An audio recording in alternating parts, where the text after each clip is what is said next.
अजवाइन।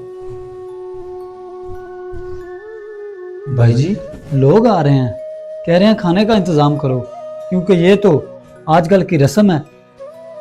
वो छोटे, वो अब्बा को गुजरे अभी चंद घंटे हुए हैं, तो ये वक्त रस्मों का है या दुआ का? क्या गांव में भी खाना खिलाना जरूरी है? कम से कम खाना तो होना चाहिए। पूरी बरादरी आई हुई है, लोग क्या कहेंगे। ओ भाई, मेरे पास सिर्फ आंसू है, पैसे नहीं है मेरे पास।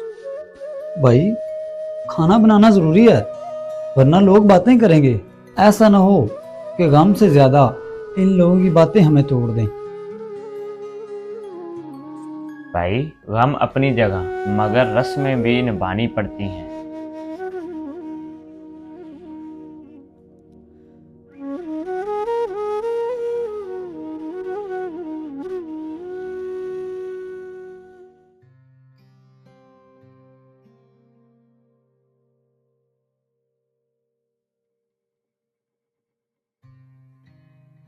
भाई, मैंने एक खबर सुनी है। कौन सी खबर भाईजान? पंजाब हुकूमत ने फैसला किया है, फौतगी पर खाना पकाने पर पाबंदी लगा दी गई है। क्या ये कैसे हो सकता है? ये हो सकता नहीं, हो गया भाई, ताकि गमज़दा घराने दिखावे और कर्ज के बोझ तले न दबे। क्या अब मुझे अपने बाप के गांव में खाना नहीं बनाना पड़ेगा? जी नहीं बनाना पड़ेगा। और वैसे भी नबी करीम सल्लल्लाहु अलैहि वसल्लम के ज़माने में गमज़दा घर में खाना आता था, बनता नहीं था।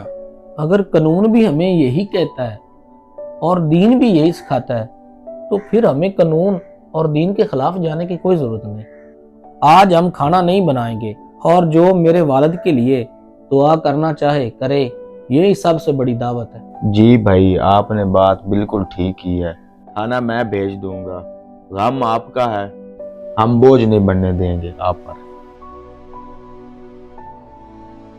चलें दुआ कर लें। गम के लम्हों में दिखावा नहीं, दुआ और सादगी असल सहारा होती है। जो रस्में कर्ज और दबाव बन जाएं वो इबादत नहीं होती। इंसानियत वही है जो गम ज़दा दिल का बोझ हल्का करे, ना कि बढ़ाए।